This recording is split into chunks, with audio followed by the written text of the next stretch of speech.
Hello students, आज हम लोग इस क्वेश्चन को देखेंगे। शायद ये सीबीएसई के बुक में नहीं होगा। सीबीएसई वाले बच्चे इस क्वेश्चन को नोट कर लेना। देखो यहाँ क्वेश्चन में करंट अकाउंट दिया है, लेकिन हम लोग पढ़े थे कि अगर करंट अकाउंट दिया होता है डिसोल्यूशन में तो हम लोग उस पर कोई खास काम नहीं करते हैं। हम लोग उसको कैपिटल अकाउंट में ट्रांसफर कर देते हैं और सारा एडजस्टमेंट यानी सारा कुछ जो भी होना है, रिजर्व, प्रॉफिट, ये सब हम लोग कैपिटल अकाउंट में ही ट्रांसफर करते हैं। सारा एडजस्टमेंट हम लोग कैपिटल अकाउंट से करते हैं और करंट अकाउंट के बैलेंसेस को कैपिटल अकाउंट में सिंपल ट्रांसफर कर देते हैं। अब यहाँ नीचे देखो लिखता है, यहाँ था सी, हम ए लिख दिए, कारण क्या बताएंगे। तो लिखता है A died on 1 April 2015 and it was decided to dissolve the firm. A मर गया, उसके कारण फर्म डिसॉल्व हो गया। और फिर लिखता है कि ये सब ट्रांजेक्शन्स दिया हुआ है, तो हम लोग सबसे पहले सारे एसेट्स और लाइबिलिटीज को रियलाइजेशन अकाउंट में ट्रांसफर कर लेते हैं। उसके बाद एक एक करके देखो तो लिखता है an unrecorded asset was realise for ₹50,000। Unrecorded asset थे, 50,000 रुपीज मिला। ठीक है, तो यहां देखो लिखेंगे बाई बैंक, एसेट से पैसा मिला। एसेट से पैसा मिला, चाहे वो रिकॉर्डेड हो अनरिकॉर्डेड हो फर्क नहीं पड़ता है, पैसा मिलता है तो इधर बाई बैंक करके लिखते हैं। फिर लिखता है स्टॉक से रियलाइज हुआ। यहाँ पॉइंट नंबर 2 अभी हम छोड़ दिए, बाद में देखते हैं। स्टॉक से रियलाइज हुआ 60% ऑफ द स्टॉक, जो लिखता है रियलाइज्ड इन फुल, 10% से 20% कम, और जो बच गया 30% उससे 20% ज्यादा। तो 60% स्टॉक से तो पूरा मिला। स्टॉक था देखो यहाँ पे 40,000 का, 40,000 का स्टॉक था, 60% स्टॉक से पूरा पैसा मिल गया। 10% जो स्टॉक था 40,000 का, 10% उससे 20% कम मिला, इसका मतलब 80% मिला, तो मिला 3200। और जो बच गया 30% स्टॉक, तो 40,000 का 30%, देखो 60% और 10% यानी 70% का काम हो गया, तो 30% बच गया। उस 30% से 20% ज्यादा मिला, यानी 120% मिला, तो आ गया 14,400। तो टोटल हम लोग को स्टॉक से मिला 41,600। तो स्टॉक से आया 41,600। ये हम रियलाइजेशन के बाद ही वर्किंग कर दिए, लेकिन आप जो है वर्किंग हमेशा लास्ट में कीजिएगा, यानी बैंक अकाउंट के बाद, बाकायदा वर्किंग नोट्स लिख के। अब यहाँ देखो पॉइंट नंबर 2 में था, लिखता B took over half the investment at 10% discount, और सी जो है बीआर ले लिया एट 20% डिस्काउंट। तो बी जो है इन्वेस्टमेंट ले लिया और सी जो है बीआर ले लिया। बी जो है इन्वेस्टमेंट लिया तो इधर लिखेंगे बाई बीज कैपिटल, लेकिन आधा इन्वेस्टमेंट लिया 10% डिस्काउंट में। इन्वेस्टमेंट था देखो 25,000, इसका आधा हो गया 12,500, उसको 10% डिस्काउंट में लिया यानी 11,250। ठीक है, और सी जो है बीआर ले लिया 20% डिस्काउंट में, बीआर था 8,000, 20% डिस्काउंट में लिया यानी 6,400। अब देखो हम यहाँ सी को काट के ए किए थे, हम कारण बताएं। देखो यहाँ लिख रहा है कि C took over BR at 20% discount, यानी सी जो है बीआर ले लिया। अब जो पार्टनर मरा वो बीआर कैसे ले सकता है? बी इन्वेस्टमेंट ले लिया, सी बीआर ले लिया, तो इसलिए हम यहाँ काट के ए कर दिए। ठीक है, कोई फर्क उससे नहीं पड़ता क्योंकि डिसोल्यूशन का क्वेश्चन है। अब आगे लिखता है बिल्डिंग से रियलाइज हुआ 2,50,000, डेटर से आया 20,000, गुडविल से कुछ नहीं आया, और बचा हुआ इन्वेस्टमेंट जो आधा था उससे 10,000।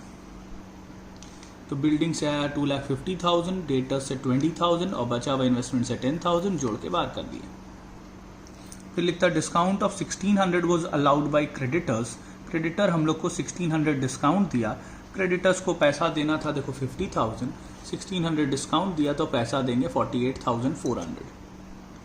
कंटिजेंट लायबिलिटी जो पहले से बैलेंस शीट में नहीं था, अब उसको हम लोग को पैसा देना पड़ा 2,000। कंटिजेंट लायबिलिटी का मतलब जो पहले से कंफर्म नहीं था कि वो लायबिलिटी बनेगा, लेकिन अब वो कंफर्म हो गया और उसको हम लोग को 2,000 देना पड़ा, तो वो भी यहाँ 2 बैंक करके हम लोग पे करेंगे।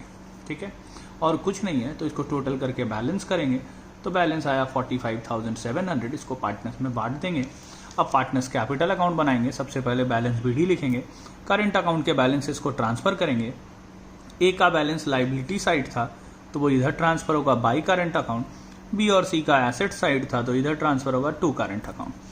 फिर यहाँ देखो बी और सी एसेट्स लिया तो इसका एंट्री होगा बी सी टू रियलाइजेशन, तो यहाँ आ जाएगा टू रियलाइजेशन के नाम से। फिर ये रियलाइजेशन लॉस है तो ये भी ट्रांसफर होगा टू रियलाइजेशन के नाम से। अब बैलेंस करते हैं और जिसका बैलेंस आता है बैंक लिख देते हैं।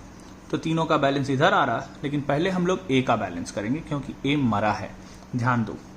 और ए का जो बैलेंस आया उसको हम लोग पे यहां नहीं करेंगे।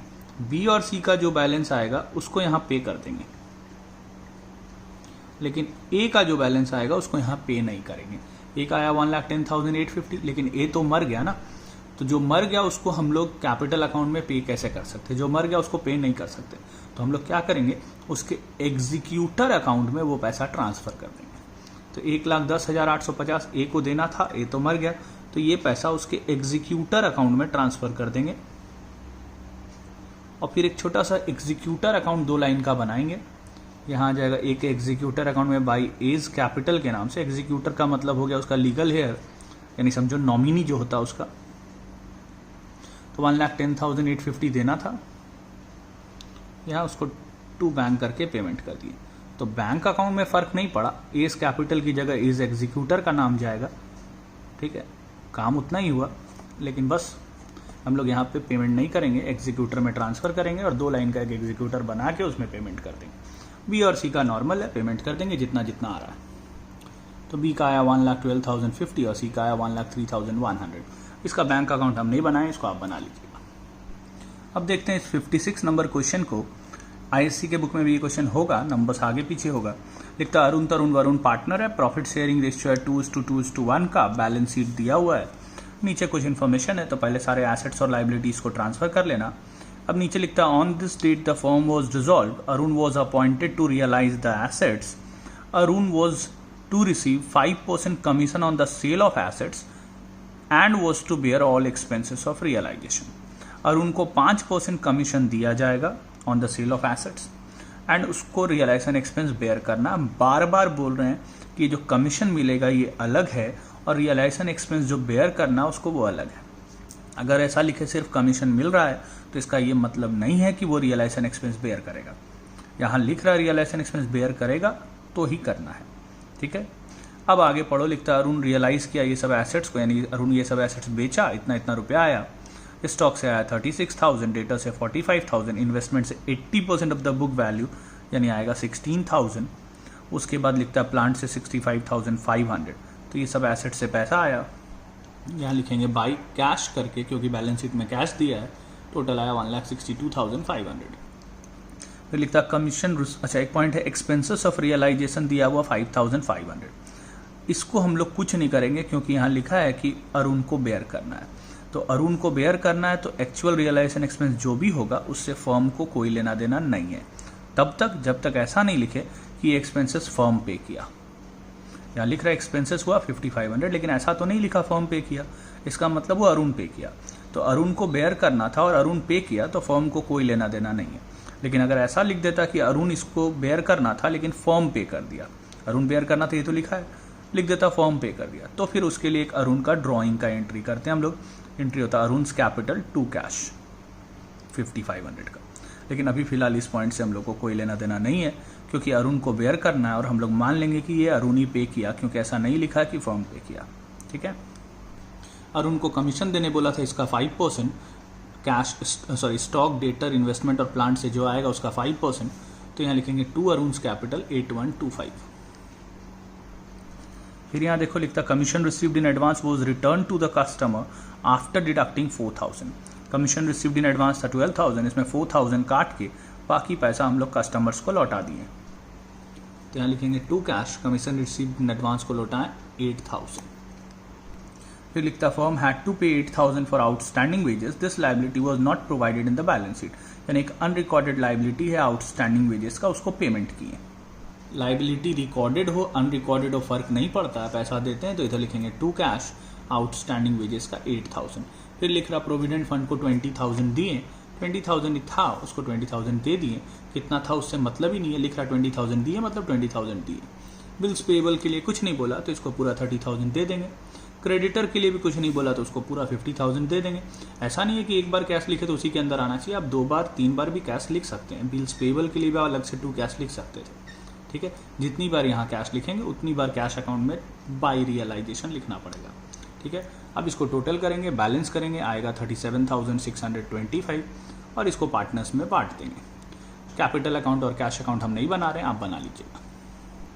अब इस क्वेश्चन को देखते हैं। देखो लिखता है ए बी पार्टनर था, 7:3 का रेशियो है। दे डिसॉल्व द पार्टनरशिप फर्म। आगे लिखता है अपॉइंट किया ए को टू रियलाइज द एसेट्स और ए को कमीशन मिलेगा 6% on the amount realise from stock, debtor, BR and shares. Stock, debtor, BR और शेयर्स से 6% उसको कमीशन मिलेगा, जो भी पैसा आएगा उसका। ठीक है। और यहाँ देखो ऐसा नहीं लिखा कि ए को रियलाइजेशन एक्सपेंस बेयर करना है। तो अगर ऐसा नहीं लिखा इसका मतलब रियलाइजेशन एक्सपेंस से ए को मतलब नहीं है, वो फर्म का खर्चा है। ठीक है। कमीशन मिल रहा है तो इसको कभी नहीं सोचना है कि उसको बेयर करना है। अब सारे एसेट्स और लाइबिलिटी को ट्रांसफर करेंगे। बहुत से बच्चे इस पॉइंट पे बार बार पूछ रहे थे कि ये रिपेयर एंड रिन्यूअल रिजर्व को क्या करना है। तो देखो हम लोग एसेट्स को इधर ट्रांसफर करते हैं, एक्सटर्नल लाइबिलिटीज इधर ट्रांसफर करते हैं। रिपेयर एंड रिन्यूअल रिजर्व ये थोड़ा सा सुन लो। रिपेयर एंड रिन्यूअल रिजर्व का आप दो ट्रीटमेंट कर सकते हैं। अगर देखो रिपेयर एंड रिन्यूअल रिजर्व जो होता है ना, वो प्लांट एंड मशीनरी के कारण होता है। तो हम लोग पढ़े थे एसेट्स के कॉरेस्पॉन्डिंग अगर कोई रिजर्व होता है तो उसको अपोजिट साइड ट्रांसफर कर देना चाहिए। तो प्लांट एंड मशीनरी यहाँ है, तो इस पर अगर कोई रिजर्व है तो इधर ट्रांसफर होना चाहिए। जैसे हम बताए थे इन्वेस्टमेंट फ्लक्चुएशन रिजर्व अगर होता है तो इन्वेस्टमेंट इधर ट्रांसफर होता है, तो इन्वेस्टमेंट फ्लक्चुएशन रिजर्व इधर ट्रांसफर कर देते हैं। लेकिन अगर रिपेयर एंड रिन्यूअल रिजर्व आप यहाँ नहीं भी ट्रांसफर करेंगे तो फर्क नहीं पड़ता, आप पार्टनर्स कैपिटल में बांट देना। ठीक है। रियलाइजेशन का आंसर 4000 से डिफर करेगा, लेकिन कोई फर्क नहीं पड़ता है। आप रिपेयर एंड रिन्यूअल रिजर्व इधर लिखेंगे तो आपका प्रॉफिट 4000 से बढ़ेगा और वो बढ़ के मिलेगा पार्टनर्स को in their profit sharing ratio, और पार्टनर्स कैपिटल में बांटेंगे तो भी मिलेगा पार्टनर्स को। तो इसलिए आप कुछ भी कर सकते हैं, आप इधर ट्रांसफर भी कर सकते हैं, पार्टनर्स कैपिटल में बांट भी सकते हैं, दोनों सही है, कोई दिक्कत नहीं है। अब हम लोग सारे एसेट्स और एक्सटर्नल लाइबिलिटी को ट्रांसफर किए, हम यहाँ repair and renewal reserve transfer कर दिए। अब देखते हैं, दिखता है A realise the assets as follows. Full amount from sundry debtor, BR से 2000 कम, स्टॉक से 52,000 और शेयर्स इन डीसीएम लिमिटेड था 100 शेयर्स, उससे 60 रुपया करके यानी 6000। तो बाई बैंक करके लिखें, ये सब पैसा आया टोटल 1 लाख। इसका हम लोग को कमीशन देना है ए को 6% यानी 6000, तो लिखेंगे टू एज कैपिटल 6000। ये अच्छा पॉइंट है। लिखता half the trade creditor accepted plant and machinery at an agreed valuation of 10% less than the book value. जो आधा क्रेडिटर था मेरा, वो हमारा प्लांट एंड मशीनरी ले लिया। ठीक है। कितने में लिया वो कोई खास बात यहाँ नहीं है, क्योंकि लिख रहा उसके बाद 7000 रुपीज भी लिया वो इन फुल सेटलमेंट। तो लिखता आधा क्रेडिटर हमारा प्लांट एंड मशीनरी लिया और फिर 7000 रुपया भी लिया। हम लोग 2-3 वीडियो से पढ़ रहे हैं कि कोई भी एक्सटर्नल लाइबिलिटी किसी एसेट्स को ले ले तो उसका कोई एंट्री नहीं होता है। तो यहाँ क्रेडिटर का 2 पार्ट करो। देखो क्रेडिटर था 60,000, इसमें जो आधा क्रेडिटर है मेरा 30,000 का, ये जो है प्लांट एंड मशीनरी ले लिया। ये जो प्लांट एंड मशीनरी लिया इसको कुछ नहीं करेंगे, कोई भी एक्सटर्नल लाइबिलिटी किसी एसेट्स को ले ले उसका कोई एंट्री नहीं होता है। प्लस 7000 रुपीज लिया, तो ये 7000 रुपीज जो लिया ये हम लोग टू बैंक करके पेमेंट करेंगे। अब बच गया 30,000 का और क्रेडिटर, इसके लिए देखो क्या लिखता है। लिखता remaining creditors were paid of at a discount of 10%। तो रिमेनिंग क्रेडिटर्स को हम लोग 10% डिस्काउंट में पेमेंट किए, यानी 27,000 पेमेंट किए। तो 7,000 इसको पे किए, 27,000 इसको पे किए, यानी टोटल क्रेडिटर को हम लोग 34,000 पे किए। और जो प्लांट एंड मशीनरी लिया उसका कोई एंट्री नहीं होगा, क्योंकि कोई एक्सटर्नल लाइबिलिटी किसी एसेट्स को ले उसका हम लोग कोई एंट्री नहीं करते हैं। तो क्रेडिटर्स को दिए 34,000, यहाँ लिखेंगे टू बैंक। आगे देखो इतना 1, अच्छा इसमें एक पॉइंट और था, एक्सपेंसेस ऑफ रियलाइजेशन को भी पे करना 700। अब फिर वही बात, ऊपर देखो ए को कमीशन दे रहे थे, लेकिन ऐसा नहीं लिखा था कि ए को रियलाइजेशन एक्सपेंस बेयर करना है। तो जो भी एक्चुअल रियलाइजेशन एक्सपेंस है वो फर्म को पे करना होगा। तो यहाँ लिखेंगे टू बैंक करके रियलाइजेशन एक्सपेंस को भी। फिर लिखा है कि 1 quarter tax amounting to 1500 was due and had to be paid. तो टैक्स को भी पे करना है, वो भी पे कर दिए। फिर लिखता there was a contingent liability amounting to 13,000, इसको सेटल किए 6,000 में। तो कितने का लाइबिलिटी था मतलब नहीं, कितना पे कर रहे हैं वो पैसा देंगे हम लोग। तो लिखेंगे टू बैंक करके कंटिंजेंट लाइबिलिटी को दिए 6,000। फिर लिखता बैंक लोन को भी पे कर दिए, 18% इंटरेस्ट 2 महीने के दिए साथ में, यानी बैंक लोन को भी पे किए और उस पर 2 महीने का 18% करके इंटरेस्ट भी दिए। तो बैंक लोन को पे किए, यहाँ लिखेंगे टू बैंक करके बैंक लोन 20,000 और इस पे 18% इंटरेस्ट 2 महीने का दिए, तो इंटरेस्ट ऑन बैंक लोन दिए 600, टोटल दिए 62,800। अब बैलेंस किए, लॉस आया 15,000, पार्टनर्स में बांट दिए। इसका भी कैपिटल और बैंक अकाउंट आप बना लीजिएगा, हम नहीं बना रहे। अब एक इस पॉइंट को देखते हैं, ध्यान देना इस क्वेश्चन में बहुत से बच्चे ये आज भेज रहे थे मेरे को, इसमें प्रॉब्लम हो रहा है। यहाँ देखो हम लोग का क्रेडिटर है 40,000 का, नीचे पढ़ो लिखता क्या इस पॉइंट में, during the course of realisation a liability under a suit for damage is settled at ₹20,000 as against 5,000 only provided for in the books of the firm. मतलब क्या है, during the course of realisation आपको पता चला कि एक liability को आपको 20,000 रुपीज देना पड़ेगा, ठीक है, फॉर डैमेजेस, जिसके लिए पहले से 5,000 रुपीज आप बुक्स में प्रोवाइड करके रखे हैं। बुक्स मतलब बैलेंस शीट। तो बैलेंस शीट में लाइबिलिटी साइड में देखो सिर्फ क्रेडिटर है, बाकी ये लोन ए का है, ये तो क्लियर है, ये डैमेजेस के लिए नहीं है। तो ये जो क्रेडिटर आप दिए 40,000 का यहाँ पे, इसमें से ही ये 5,000 होगा। यानी जो 5,000 का कोई लाइबिलिटी आपका बैलेंस शीट में था तो वो क्रेडिटर में ही शामिल होगा, क्योंकि लिख रहा 5,000 का पहले से बुक्स में था, तो बुक्स में तो सिर्फ क्रेडिटर है। तो ये क्रेडिटर जो लाइबिलिटी था इसमें ये 5,000 का भी लाइबिलिटी था, और इस 5,000 को हम लोग 20,000 दिए। तो इस 5,000 के लाइबिलिटी को हम लोग 20,000 दिए, तो पैसा दे रहे हैं तो 2 में लिखेंगे। तो यहाँ आएगा टू बैंक करके 20,000। अब देखो यहाँ क्रेडिटर था 40,000, उसमें से 5,000 के क्रेडिटर का काम हो गया, बच गया 35,000 का क्रेडिटर, उसके लिए कुछ नहीं लिखा तो उसको भी पूरा पे करेंगे। तो टू बैंक करके उसको भी पे किए 35,000, यानी 40,000 का जो क्रेडिटर था इसमें 5,000 के क्रेडिटर को 20,000 दिए, बच गया जो 35,000 का उसका पूरा पैसा दिए। और इस क्वेश्चन में कोई खास बात नहीं है, क्वेश्चन नंबर 47 या 48 होगा, आप इसको भी बना लीजिएगा। देखो कुछ बच्चे आज इस क्वेश्चन को भी भेजे थे, इसमें ये एक पॉइंट जो है थोड़ा कंफ्यूज करता है। लिखता Menon agreed to take over the responsibility of completing the dissolution work and to bear all realisation expenses at an agreed remuneration of 2,000। तो मेनन को 2,000 रेमुनरेशन दे रहे हैं, एक्चुअल एक्सपेंस हुआ 1,500 जो कि फर्म पे कर दिया। प्रॉब्लम होता है जब इस पूरे को हम लोग एक साथ देखने का कोशिश करते हैं, ठीक है, बुक में हिंट में एक जर्नल दे दिया, उससे कंफ्यूजन और बढ़ गया। आप इसको 2 पार्ट में हमेशा देखिए, रेमुनरेशन दे रहे हैं 2,000, ये अलग है, एक्सपेंसेस का काम अलग करेंगे। तो पहले तो रेमुनरेशन दे रहे हैं, इसका एंट्री करेंगे हम लोग realisation account debit to Menon's capital account. तो ये अलग एक जर्नल करेंगे हम लोग जो इसको रेमुनरेशन दे रहे हैं 2,000। अब रियलाइजेशन एक्सपेंस इसको बेयर करना था 1,500 जो कि फर्म पे कर दिया। तो रियलाइजेशन एक्सपेंस बेयर करना था मेनन को, अगर मेनन पे करता तो फर्म को कोई लेना देना नहीं था, लेकिन लिख रहा है कि ये फर्म पे कर दिया, तो फर्म पे कर दिया ऑन बिहाफ ऑफ मेनन। पैसा देना था मेनन को, फर्म दे दिया इसके बिहाफ में, तो इसको मेनन का ड्रॉइंग मानेंगे, एंट्री करेंगे मेनन्स कैपिटल टू कैश या टू बैंक, जो भी बैलेंस शीट में होगा 1,500 का।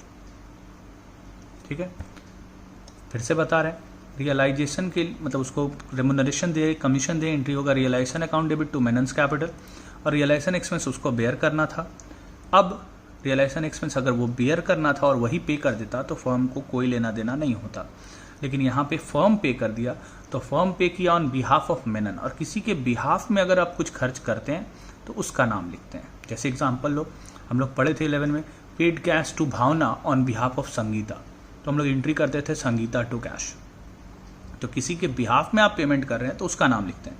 तो यहाँ paid realisation expenses on behalf of Menon, तो एंट्री करेंगे मेनन्स कैपिटल टू कैश, तो हो जाएगा मेनन्स कैपिटल टू कैश। ठीक है, अब आप अपने बुक से सारा लॉन्ग क्वेश्चंस बना लीजिएगा, सब बन जाना चाहिए। जो भी दिक्कत होगा आप भेजिएगा, हम बता देंगे।